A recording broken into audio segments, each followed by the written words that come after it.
Hello my friends, welcome to Joystick. In this video I will show you how to add downloads folder to your dock.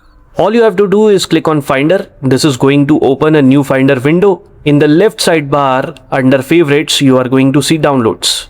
Let's say if you don't see it, then all you need to do is click on Finder in the top menu and then click on Settings. In the Finder settings window, click on Sidebar.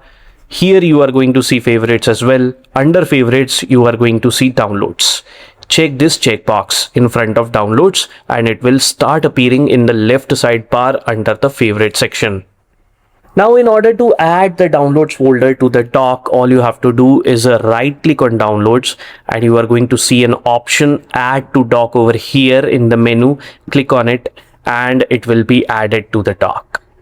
Now if you click on this icon in the dock, it's going to show you your downloaded files. You can also open the downloads folder in Finder by clicking on this icon, and there you go. And with this we have come to the end of this video. I'll see you in the next video. Till then, goodbye and take very good care of yourself.